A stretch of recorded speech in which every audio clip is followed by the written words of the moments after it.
Así que quiero que vaya con su Biblia a Gálatas capítulo 4. Gálatas capítulo 4, por favor, versículo 19. No se olvide que usted está siendo apoyado ahí por la Reina Valera y yo estoy predicando con la Nueva Traducción Viviente. Gálatas capítulo 4, versículo 19. Oh, mis hijos queridos, siento como si volviera a sufrir dolores de parto por ustedes y seguirán hasta que Cristo se forme por completo en sus vidas. ¿Qué dice la Reina Valera? Hijitos míos, ¿por quienes vuelvo a sufrir dolores de parto hasta que Cristo sea formado en vosotros? Glorificamos a Dios, hermano, como iglesia, cuando nosotros estamos dispuestos a llevar el mensaje, a proclamar el mensaje, y no solo a llevarlo de una manera verbal, no solo llevarlo de una manera en la cual podamos vociferar el Evangelio, sino que también cómo nosotros podamos reflejar el Evangelio a través de nuestras propias vidas, a través de lo que cada uno de nosotros puede entregar y puede manifestar a la sociedad. Porque cada uno de nosotros, la Biblia dice que es como una carta leída, es como una carta abierta ante el Señor. No le podemos ocultar nada, pero también ante la sociedad. La sociedad está viendo el comportamiento de cada uno de nosotros como cristianos. A ellos no les importa mucho que el vecino de verdad golpee a la señora, que el vecino engañe y sea infiel a la esposa. No, esas cosas ellos lo ven normal. Pero cuando ven a un cristiano hacer algún tipo de actitud o cometer algún tipo de pecado, entonces ¿qué hacen? Lo lapidan y lo ponen con letras rojas, ¿verdad?, de la tapa central del periódico. ¿Por qué? Porque de alguna manera ellos se escandalizan y tratan de menoscabar el poder efectivo de la palabra del Señor. Así que una manera de glorificar a Dios es trabajando para poder atraer a otros al Evangelio. O sea, buscando la conversión de otros. No quedarnos solamente con que, bueno, yo soy conocedor de la doctrina, yo soy un conocedor fiel de la palabra, y quedarme allí sin sentir y sin ver la necesidad que hay a nuestro alrededor. El Señor Jesús dijo, y su palabra nos enseña, que Jesús al ver a las grandes multitudes tuvo compasión de ellas. ¿Y por qué tuvo compasión de ellas? Porque dice la Biblia que estaban como ovejas sin pastor. ¿Y cuántos de nosotros asumimos hoy día la realidad de que la sociedad está como ovejas sin pastor? Hay muchos hermanos descarrilados, hay muchos descarriados, hay muchas doctrinas que van corriendo allá afuera, hay mucho adoctrinamiento social que están, hermanos, actuando poderosamente y que están moviéndose con mucha fuerza en medio de la sociedad. Pero cada uno de nosotros debemos buscar la conversión de otros y haciendo de ellos instrumentos que también puedan glorificar a Dios. No solamente centrarme en lo que yo puedo hacer, sino que deberíamos ser al mismo tiempo como diamantes y como grandes magnetitas. Decía un escritor y un teólogo que debemos ser como grandes diamantes y como grandes magnetitas. Diamantes para dar el brillo a la gracia del Señor. Dígame, ¿a cuántos de ustedes no les gustaría encontrarse por ahí con un excelente o gran diamante? El valor que tiene ese diamante es incalculable, pero su belleza supera al valor que pueda tener. Y cuando yo hablo de que cada uno de nosotros como cristianos debiéramos ser realmente un diamante, debiéramos ser personas que glorifican a Dios y que dan un brillo a la gracia de Dios. Que la gracia del Señor, en otros términos, que la gracia del Señor es tan maravillosa en nosotros que es imposible que los demás no lo vean. Que la gracia de Dios actúa de una manera poderosa en la iglesia, actúe de una manera poderosa en el cristiano, de tal manera que sea imposible que otros no se percaten que en usted hay algo especial. Que en usted hay algo que no es algo normal y natural, sino que la gracia de Dios actuando en su vida. Y también debiéramos ser magnetitas para tener la virtud de poder atraer a otros a Cristo. atraer a otros a Cristo. Esa es la labor fundamental de la iglesia. La labor fundamental del cristiano. La labor fundamental de cada uno de nosotros como miembro de una iglesia es atraer a otros de la misma forma como usted fue atraído. De la misma forma como hemos sido atraídos. Yo les compartí a ustedes hace algunas semanas un sermón en el que le manifestaba y les hablaba un poco del engaño de este último tiempo, del engaño que el enemigo ha hecho y ha levantado contra la iglesia y que muchas iglesias han caído en ese engaño. Muchos creen que el evangelismo es solamente una labor del liderazgo de la iglesia.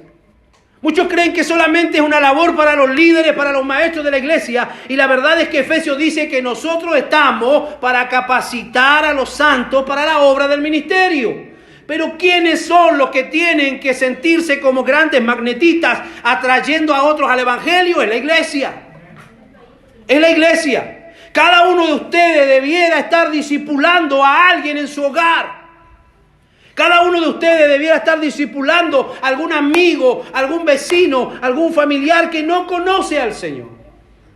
Alguien enseguida dice, bueno, pastor, es que yo no soy teólogo, yo no manejo mucho la teología. Mire, con su vida y con su actitud, usted puede predicar más que 1000 sermones. Si su esposo lo ve a usted siendo obediente, siendo una persona amable, sometida, si sus padres lo ven a ustedes siendo unos jóvenes obedientes, entonces ellos van a creer a la palabra del Señor. Pero si ellos nos ven a nosotros actuar de una manera totalmente diferente a la que nosotros estamos enseñando, entonces estamos en problemas. Aquí Pablo está hablando y Pablo dice que vuelve a tener dolores de parto. Cuando nosotros hablamos de dolores de parto, estamos hablando de una instancia crucial. El dolor de parto se provoca cuando vamos a tener y cuando vamos a dar a luz. Las mujeres saben bien de lo que yo estoy hablando ahora. Es el momento crucial en que va a venir esa criatura que fue esperada por 9 meses alimentada en el vientre de la madre, que ella se esforzó por cuidarla dentro de su vientre y que llega el momento ahora de dar a luz y los dolores de parto son terribles. ¿O para usted fue algo gozoso? ¿Para la hermana? ¿Alguna de ustedes fue gozoso ir a parir? No. Yo me recuerdo las veces que pude estar acompañando a mi esposa y eso se veía muy, muy terrible. Me querían golpear y me pegaban y me rascuñaban. Como que uno, ¿verdad?, es el culpable de lo que está pasando ahí. En cierta manera sí. Pero ¿qué dice el apóstol Pablo? El apóstol Pablo está asemejando el dolor de parto con el dolor intenso que él sentía por la iglesia. Lo que Pablo está escribiendo en este texto, lo está escribiendo porque la iglesia de alguna manera está volviéndose a la servidumbre y a la esclavitud, hermano, del judaísmo. Así que Pablo en capítulos anteriores dice que él les estorbó para que una vez empezando en el espíritu, ahora vayan a terminar en la carne. Así que la situación que Pablo aquí está enfrentando es una situación de preocupación, y no solamente de preocupación, sino que de dolor por la iglesia. ¿Y cómo era el dolor que él sentía? Era como dolores de parto, o sea, un dolor angustiante, algo que él quería que debía darse a luz. ¿Y qué era lo que el apóstol Pablo esperaba? Que se dé a luz, que Cristo sea formado en la iglesia. Los líderes de la iglesia, los pastores, los predicadores, los maestros, no debemos de relajarnos, debemos estar orando, sintiendo, hermano, que la iglesia tiene que tener el carácter de Cristo en cada uno de ustedes. Y ese es nuestro trabajo. Para eso venimos a presentarnos cada domingo con un sermón. Para eso nos presentamos cada jueves con un sermón, para que Cristo sea formado en cada uno de nosotros. Ahora, yo lo llevo a usted a su vida personal. ¿Está sufriendo usted los dolores de parto por su familia?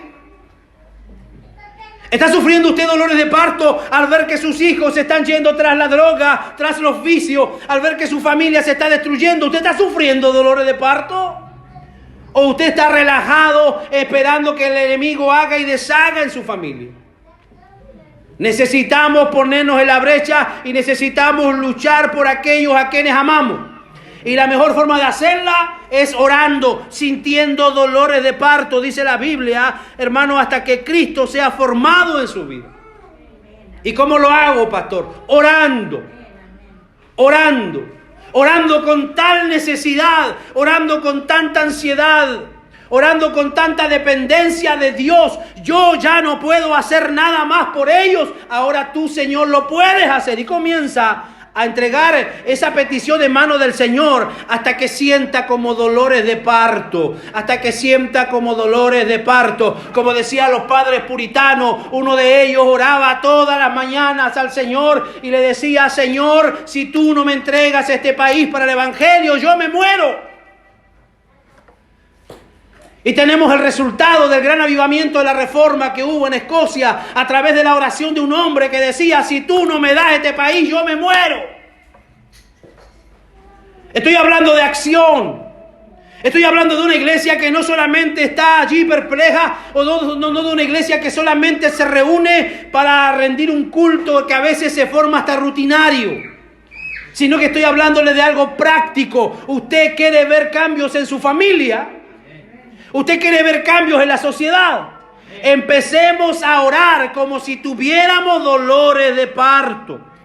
Así que Hechos 26:18 dice que pudiéramos hacer saltar el cerrojo de la cárcel del diablo y lograr que los hombres se conviertan de la potestad de Satanás a Dios. Eso es lo que hace una magnetita. Hechos 26:18. Para que abra sus ojos, para que se conviertan de las tinieblas a la luz, y de la potestad de Satanás a Dios, para que reciban por la fe que es en mí perdón de pecados y herencia entre los santificados. Ese debe ser el mensaje de la iglesia. Esa es la labor, hermano, que cada uno de nosotros debe desarrollar. A través de nosotros corre el poder de la palabra de Dios. A través de nosotros corre el poder del Evangelio. No te olvides lo que dice el apóstol y lo que el Señor nos enseña: que a Dios le plació salvar a los pecadores a través de la locura de la predicación. Así que no podemos cansarnos, hermanos, de predicar. No debemos cansarnos de predicar. Y no debemos eludir nuestra responsabilidad de predicar. No, eso es solo para los líderes de la iglesia. Ellos están capacitados, ellos pueden hacerlo. Gran error. La iglesia ha estado muchos años metida en ese error y nadie está evangelizando. Nadie está invitando gente a la iglesia. Nadie está trayendo a un amigo, a un vecino, a un familiar, a un drogadicto, a un delincuente, a un vicioso, que lo único que necesita es que sea, ¿verdad?, liberado de las tinieblas, para que reciban por fe el poder del Evangelio. Así que Dios nos ayude esta mañana para que cada uno de nosotros pueda ser una gran magnetita y podamos atraer a las personas al Evangelio. Y no sea que alguno de ellos, al vernos a nosotros en la iglesia, diga: no, si ese tipo está en la iglesia, yo no voy. ¿Por qué? Porque muchas veces nos comportamos absolutamente distinto a lo que nosotros mismos profesamos. Así que, hermanos, glorificamos a Dios trabajando para Él, trayendo personas al Evangelio para que conozcan la gracia maravillosa del Señor. Cuando nosotros nos convertimos en verdaderos portadores del Evangelio y de la palabra, también lo vamos a glorificar. Cuando estamos seguros de que estamos sellados y llamados al Evangelio y estamos aún dispuestos a dar nuestra propia vida. Jesús dijo: si alguno de ustedes quiere ser mi discípulo, niéguese a sí mismo.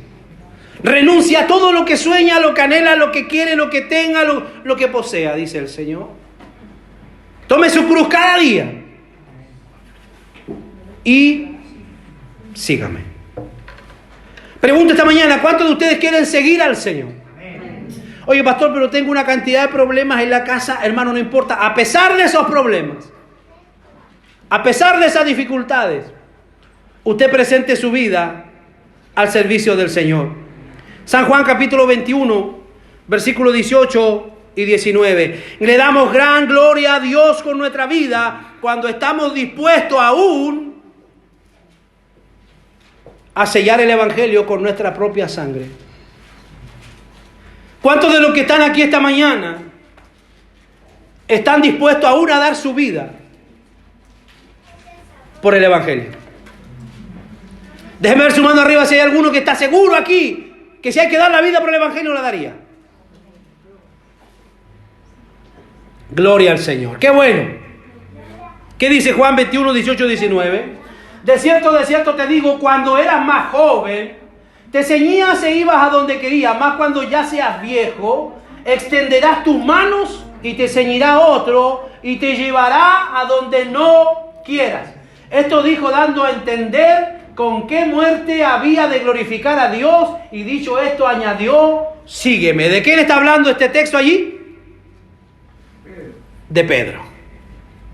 La conversación de Jesús con Pedro.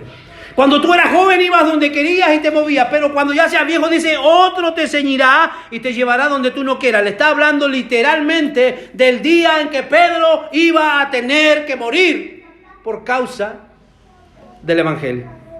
La gloria de Dios resplandece en la ceniza de sus mártires. Dios se glorifica en la ceniza de sus mártires. Micaías estuvo en la cárcel. Isaías fue aserrado en dos. ¿Cuántos de ustedes sabían que el profeta Isaías murió aserrado en dos? Así como usted corta jamón, corta cecina, así lo cortaron a él por la mitad. Lo colgaron desde los pies, cabeza abajo, y lo partieron en dos. Por causa de la palabra del Señor. Isaías aserrado, Pablo decapitado, Lucas ahorcado en un olivo. Así glorificaron ellos a Dios con su muerte. Los sufrimientos de los santos primitivos honraron a Dios e hicieron famoso el Evangelio en el mundo. Imagínense, más de lo que ellos pudieron predicar en sus sermones, más de lo que ellos pudieron predicar en sus enseñanzas, ellos pudieron mostrar la gloria de Dios en su propia vida, estando dispuestos aún a morir por la causa a la cual ellos creían. Así glorificaron a Dios con su muerte. Los sufrimientos de los santos honraron a Dios e hicieron famoso el Evangelio en el mundo. ¿Qué podían haber dicho otros incrédulos? Mirad qué bueno es el amo a quien sirven y cómo le aman, para arriesgarse a perderlo todo en su servicio. La gloria del reino de Cristo, hermanos, no reside en la pompa y la grandeza mundana, sino que no es igual a la de otros reyes, sino que la gloria de Cristo se manifiesta en los sufrimientos gozosos de su pueblo. En la medida en que tú y yo sufrimos, pero sufrimos por la causa de Cristo, nosotros estamos glorificando el nombre del Señor. Si bien en otros es blasfemado, si bien otros blasfeman y te pueden decir, oye, ¿cómo tú estás dispuesto a tanto sufrimiento? ¿Cómo tú estás dispuesto a soportar esto, a soportar lo otro? Muchos de ellos blasfeman, pero cuando nosotros estamos en sufrimiento, estamos glorificando el nombre del Señor. Porque a través de la ceniza de sus mártires, el nombre del Señor es absolutamente glorificado. Nosotros hoy día, hermanos, tenemos el síndrome de aquella iglesia diluida. Nosotros tenemos el síndrome de la iglesia light. Tenemos el síndrome de aquella iglesia que si me miran un poquito feo, entonces me quebro y ya no vuelvo a la iglesia. Que si no me saludan, entonces ya no me aman, así que no voy a la iglesia. Podemos recordar, según la tradición de la iglesia, cómo es que los apóstoles tuvieron que enfrentar el día de su martirio, el día de su muerte. La tradición nos enseña que el apóstol Pedro fue crucificado boca abajo en Roma. Pidió morir así, ya que no era digno de morir como su maestro Jesucristo. Tenemos al apóstol Mateo. Mateo fue el escritor del Evangelio que lleva su nombre. Él sufrió el martirio en Etiopía, muerto por una herida de espada por oponerse al matrimonio del emperador con su sobrina Ifigenia. Tenemos al apóstol Juan. Juan fue martirizado cuando fue hervido en un enorme caldero de aceite hirviendo durante una ola de persecución en Roma. Sin embargo, Dios actuó milagrosamente en la vida de Juan y no le aconteció absolutamente nada. Sin embargo, fue milagrosamente librado. Entonces fue sentenciado a las minas de la prisión de Patmos. Como no pudieron darle muerte, lo desterraron a la isla de Patmos, donde la gente iba prácticamente a morir. Pero no fue así con Juan. Lo que hizo Juan fue recibir la revelación del Apocalipsis en la isla de Patmos, porque Juan luego muere siendo viejo en Efeso, Turquía, donde murió también María, la madre de Jesús.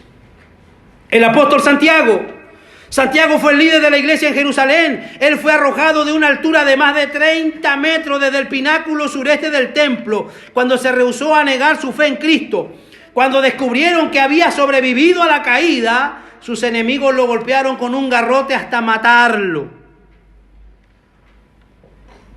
Este es el discípulo que estaba relacionado hasta el día de hoy en España y es honrado y es venerado porque dicen que fue uno de los primeros en llegar con el evangelio allá.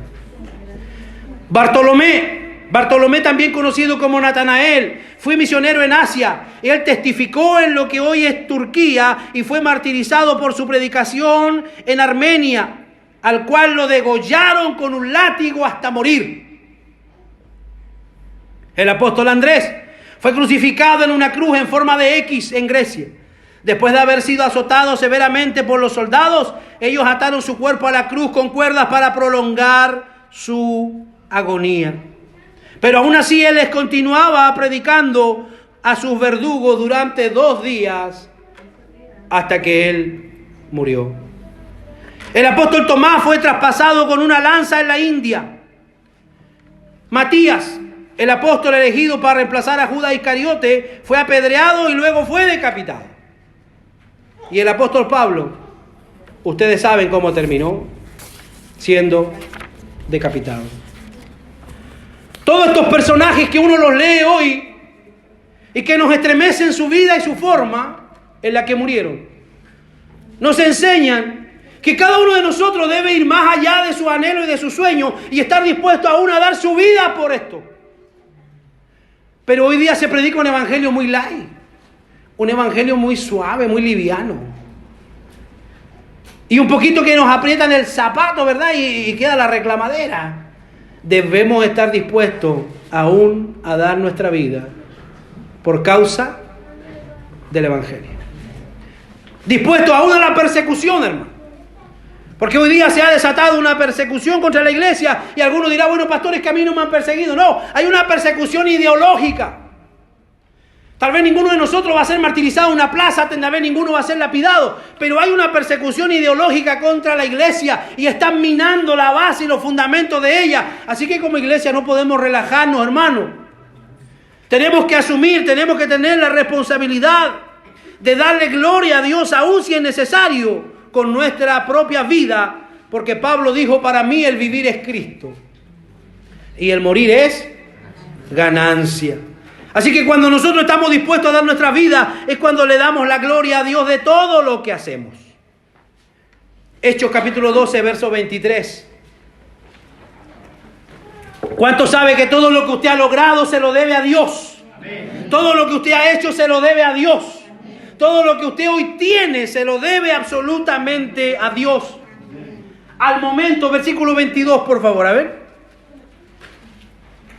Y el pueblo clamaba gritando, voz de Dios y no de hombre. Y al momento un ángel del Señor le hirió por cuanto nos dio la gloria a Dios y expiró comido de gusano. Estamos hablando de la muerte de Herodes. Cuando él está de alguna manera persuadiendo a una multitud y está hablando, él de alguna manera sintió esa soberbia y ese orgullo a través del cual Dios le puso un castigo. Dios lo hirió por cuanto no dio la gloria a Dios y expiró comido por gusanos. Todo lo que de una u otra manera a nosotros se nos permite hacer, la gloria es para Dios. Todo lo que de alguna manera el Señor nos permite obtener, alcanzar o lograr, en todo ello quien debe ser glorificado es el Señor. Glorificamos a Dios cuando le sacrificamos la alabanza y la gloria por todo. Vaya por favor a 1 Corintios capítulo 15, verso 10. 1 Corintios capítulo 15, versículo 10. Pero por la gracia de Dios, yo soy lo que soy, y su gracia no ha sido en vano conmigo. Antes, dice, he trabajado más que todos ellos, pero no yo, sino la gracia de Dios conmigo. Cuando Pablo estaba presentando una defensa por su apostolado y su ministerio, Él dice, yo he trabajado más que todos ellos, pero no lo dice desde un discurso de orgullo, sino que el apóstol Pablo se está quitando la corona de su propia cabeza y la está poniendo sobre la cabeza de la libre gracia del Señor. Porque él añade, no yo, sino la gracia de Dios conmigo. Vaya avanzando a 2 de Samuel 12:28. El apóstol Pablo, un tremendo hombre de Dios, un tremendo teólogo. Él se saca su corona y dice, todo lo que yo he hecho, lo que yo he logrado, lo que he conseguido, no he sido yo, sino la gracia de Dios en mí. ¿Cuántos de ustedes pueden decir lo mismo? ¿Cuántos de ustedes pueden tener la humildad de decir, donde yo estoy parado ahora es solo por la gracia de Dios? Gloria al Señor. El trabajo que usted tiene, la honra donde Dios lo ha puesto, es solo por la gracia de Dios, y eso no podemos y no debemos olvidarlo. Vamos a 2 de Samuel 12:28. Reúne pues ahora al pueblo que queda y acampa contra la ciudad y tómala. No sea que tome yo la ciudad y sea llamada de mi nombre. Ahí tenemos a aquel hombre, ¿verdad?, de confianza de David, Joab, que está combatiendo y Dios le está dando la victoria, Dios lo está poniendo en honra, pero él ¿qué dice? Voy a llamar a David para que sea David el que termine esta batalla y él se lleve la gloria y no me la lleve yo. Eso se llama humildad. El apóstol lo dice en Efesios, considerando a los demás superiores a ustedes mismos. Mira al que está a su lado, dígale, usted es más importante que yo. Mira al que está al otro lado, dígale ahora, usted es más importante que yo. Así también el cristiano, una vez que ha vencido cualquier corrupción o tentación, una vez que el cristiano ha vencido la corrupción y ha vencido la tentación, entonces honra a Cristo para que se ciña la corona del vencedor. La Biblia dice que los 24 ancianos se postran ante el Padre, ante el Rey de Gloria, se postran, hermanos, sacan sus coronas y cantan y adoran ante el Señor. Gloria a Dios. ¿Qué vamos a hacer nosotros el día que el Señor nos ponga las coronas sobre vuestras cabezas? ¿Qué vamos a hacer? ¿La vamos a lucir con orgullo? Humildemente tenemos que reconocer que el valor que tiene esa corona no es porque yo haya trabajado mucho, haya trabajado poco, haya dado mucho, haya dado poco, sino que el valor que esa corona tiene es que se lo debo todo a la gracia del Señor. Así que ¿quién realmente se merece la corona? Es Él. Porque es Él el que ha operado y ha trabajado en mí, y todo lo que yo he hecho, lo he hecho solamente en la gracia del Señor. Debemos ocultarnos bajo el velo de la humildad y transferir a Dios la gloria de todo lo que hacemos. Jesucristo mismo fue claro. Cuando Él enseñaba y explicaba, ustedes van de un lugar a otro, de una ciudad a otra, y aun cuando todo lo hayan hecho, siervos inútiles somos, porque solamente lo que debíamos hacer hicimos. No estamos haciendo nada extraordinario, hermano. Del mismo modo que Constantino solía escribir el nombre de Cristo sobre su puerta, tendríamos que escribirlo nosotros sobre cada uno de nuestros deberes. Poner la guirnalda de la alabanza en lo que el Señor hizo por nosotros. Glorificamos a Dios con una vida santa, hermanos. Una vida que honra a Dios. Primera de Pedro 2:9. Vosotros sois una nación santa. Vosotros sois una nación santa. Y cuando hablamos de una nación santa, no estamos hablando de una nación que no peca, sino que estamos hablando de una nación apartada. El término santidad ahí está reflejando apartamiento. O sea, Dios nos considera a nosotros una nación apartada. Y Pablo fue claro cuando él dijo, ustedes están en el mundo, pero no son del mundo. Una nación santa, ¿para qué? ¿Para qué? ¿Qué dice ahí después de esa coma? Un pueblo adquirido por Dios, para que anunciéis. ¿Qué tenemos que hacer, iglesia? Anunciar. Para que anunciéis la virtud de aquel que os llamó de las tinieblas a su luz admirable. Entonces, el trabajo no ha terminado, hermanos. Muchas veces el nombre de Dios es blasfemado de los gentiles a causa de nosotros. Pero que el Señor nos ayude para poder seguir llevando la palabra del Señor. Un escritor, Epifanio, dice: la relajación de algunos cristianos de su tiempo hacía que muchos los paganos evitaran la compañía de ellos y no se sintieran atraídos a escuchar sus sermones.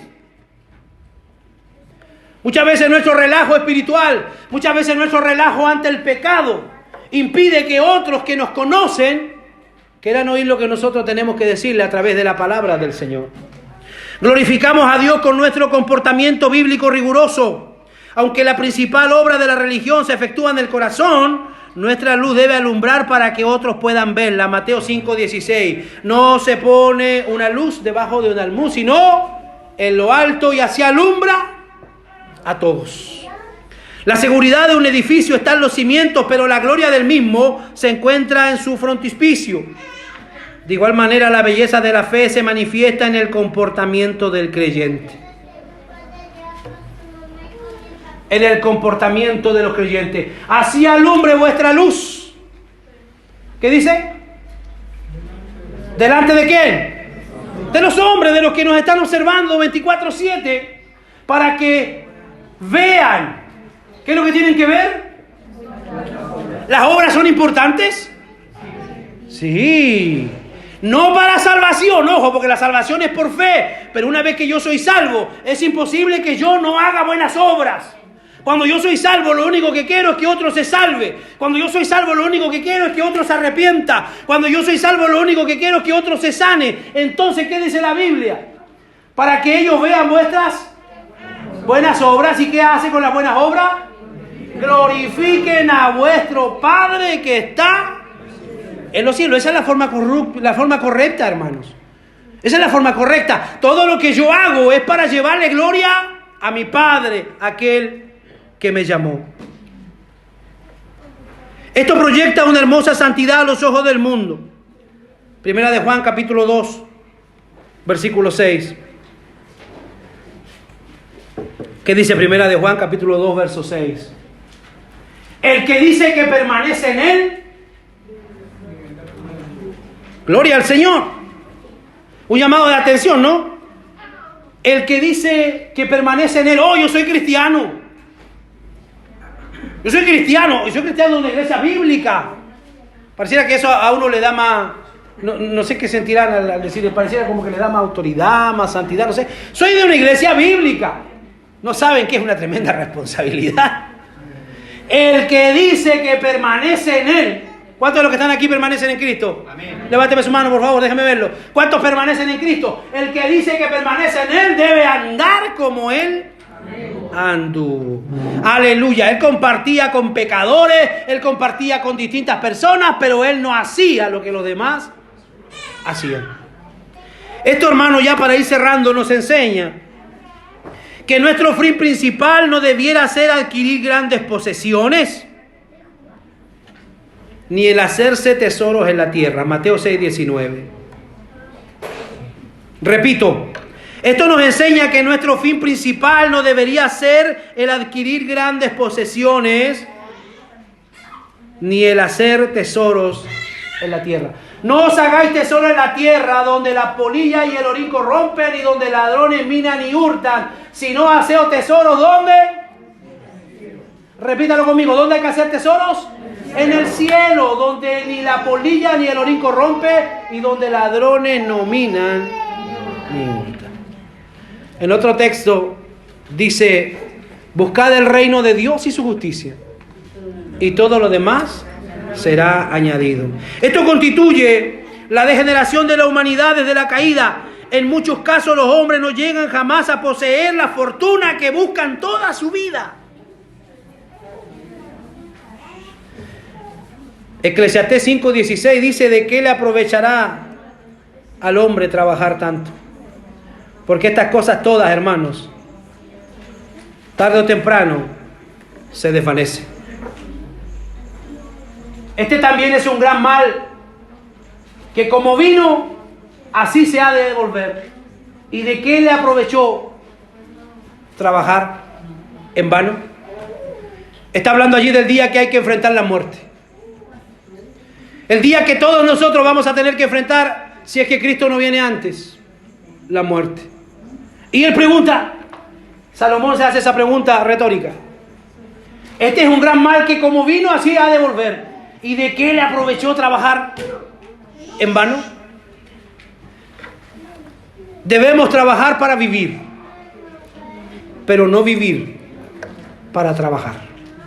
Déjele al Señor el tiempo que le corresponde al Señor. Porque hay algunos que no dan gloria a Dios, quienes no responden al propósito de la creación, aquellos cuyo tiempo no es tiempo vivido sino perdido, personas que no buscan lo que realmente necesitan. Un día el Señor nos hará la pregunta, ¿qué hiciste tú por mí? ¿Qué hiciste tú por mí? Y entonces nos recordaremos de la parábola de los talentos en la que se pide cuenta a los hombres que tenían 5 y 2 talentos respectivamente. Esto nos enseña que Dios te convocará a una estricta rendición de cuentas para saber cómo has comerciado con los talentos y la gloria que tú le has dado a Él.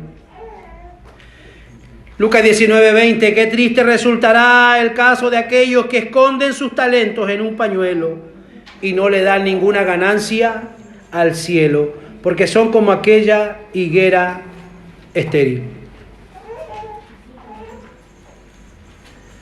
Asimismo, la palabra del Señor en Malaquías 3:8 reprende a aquellos que están lejos de glorificar a Dios y que le roban la gloria a Dios que es suya. Malaquías 3:8, ¿robará el hombre a Dios? Pues vosotros me habéis robado. Algunos se incomodaron al tiro, pensaron que le iba a hablar del diezmo. No le voy a hablar del diezmo. Porque no solamente a través del diezmo le robamos a Dios, sino le robamos en muchas otras cosas. Si tienen posesiones, las atribuyen por completo a su propia inteligencia y laboriosidad. Coronan su propia cabeza sin considerar lo que dice la Biblia. Deuteronomio 8:18. Acuérdate de Jehová tu Dios, porque Él te da el poder para hacer las riquezas. Esa linda casa que usted tiene, ese lindo vehículo en el cual usted anda movilizado, el Señor le dio a usted la inteligencia y le dio la opción para que usted lo pueda tener. Así que al terminar el día yo tengo que terminar reconociendo que lo que tengo es de Dios. Amén. Y no como Nabucodonosor, cuando Nabucodonosor se paraba y caminaba por las terrazas de su palacio. Yo no sé si usted ha leído algo de historia, pero dice la historia que el palacio de Nabucodonosor, lo que hoy día es Siria, donde estaba el famoso Saddam Hussein, allí habían terrazas, hermanos, y las terrazas eran de tal magnitud que habían plantaciones sobre ellas.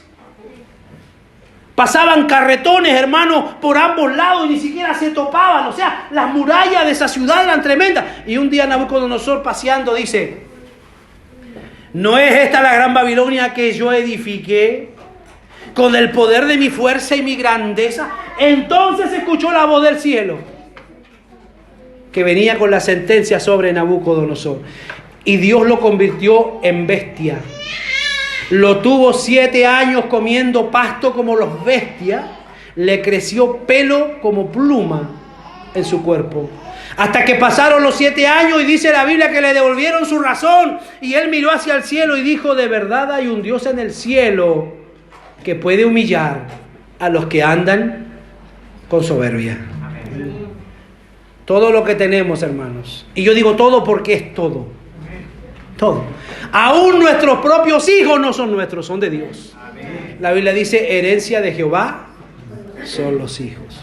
Aún el propio cuerpo que te acompañó y te trajo hoy a la iglesia, dice la Biblia que es templo del Espíritu Santo. Así que concluyo con mi pensamiento filosófico de que soy dueño absolutamente de nada, como dice la canción del Puma. ¿Dueño de qué? Dueño de nada.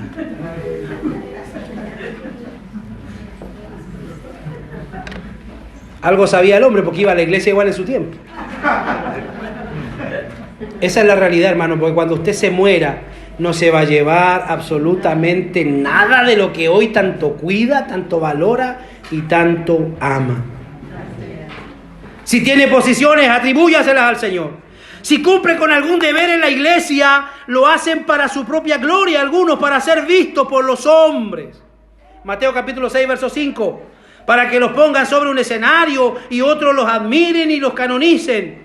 Lo que alimenta su lámpara es el aceite de la vanagloria. ¿A cuántos ha arrastrado al infierno el viento de la popularidad? Mejor quedémoslo en el anonimato, hermano, no busquemos fama. Porque la fama es efímera, la fama va y viene. Hoy día usted es famoso y los mismos que lo pusieron en la fama hoy día, mañana lo están destruyendo. La fama es infiel, hoy está con usted, mañana va a estar conmigo.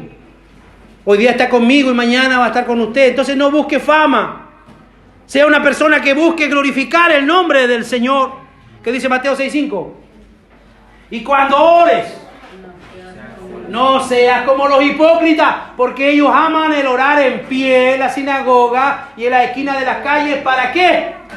Para ser visto de los hombres. De cierto digo que ya tienen su recompensa. Hay algunos que también reprenden a aquellos que luchan contra la gloria de Dios. Hay muchos que han sido hallados, hermanos, luchando contra la gloria de Dios. Y yo quiero decirle que siempre que alguien quiere luchar con Dios va a terminar perdiendo. Siempre que el hombre y la mujer quiera luchar con Dios va a terminar humillado, porque Dios es soberano y Él tiene toda la autoridad. Los ministros y predicadores, ya voy terminando si alguno está nervioso. Debemos prepararnos para promover la gloria de Dios.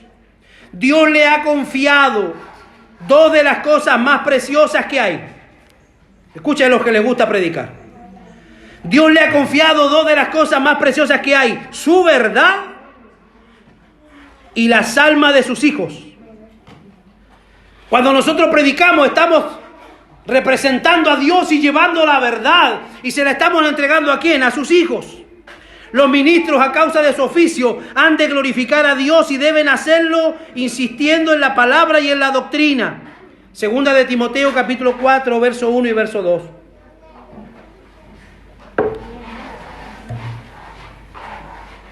Te encarezco delante de Dios y del Señor Jesucristo, que juzgará a los vivos y a los muertos en su manifestación y en su reino. ¿Qué es lo que le encarece? Que prediques la palabra. ¿Qué tenemos que predicar? ¿Qué tiene que escuchar usted en la iglesia? La palabra, no experiencias, no vivencias.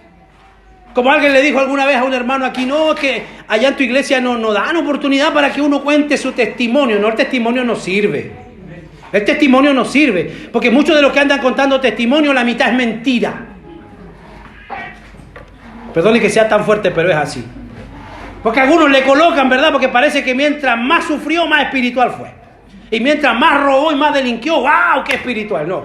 Algunos andan puro mintiendo porque andaban puro robándole a las abuelitas y después se creen que eran tremendos. No vengan con esas cosas. Que prediques la palabra. ¿Qué hay que predicar? El día que desde este púlpito me pongo viejo y no estoy hablando la palabra, usted se puede ir de la iglesia.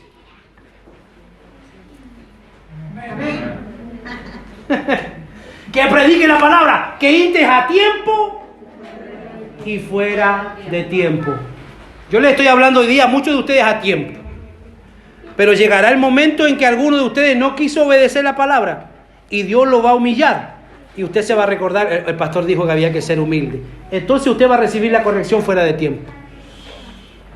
Que instes a tiempo y fuera de tiempo, redarguye.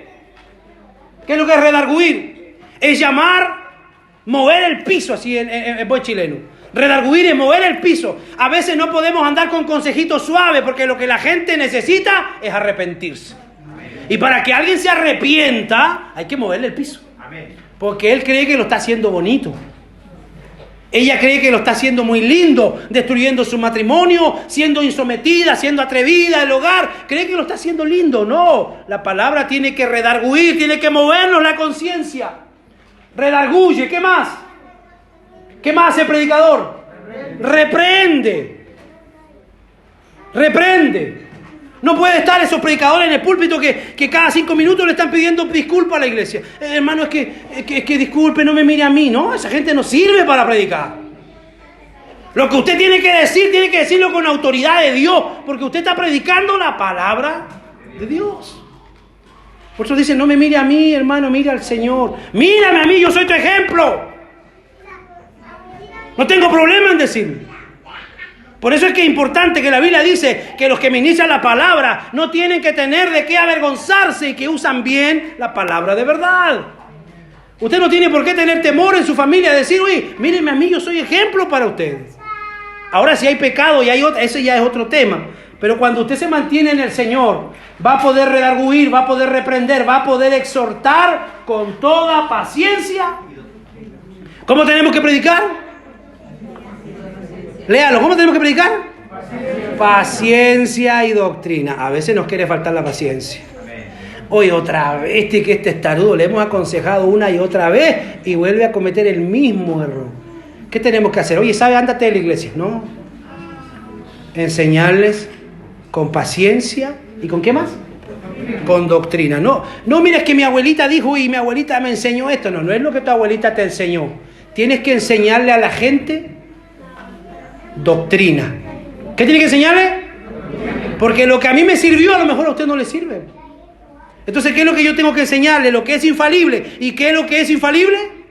La palabra de Dios. Así que, hermano, debemos glorificar a Dios con celo, con santidad. Los sacerdotes bajo la ley servían en el altar, se lavaban en la fuente. Así también los que sirven en la casa de Dios deben primero lavarse de todo pecado grosero, la fuente del arrepentimiento.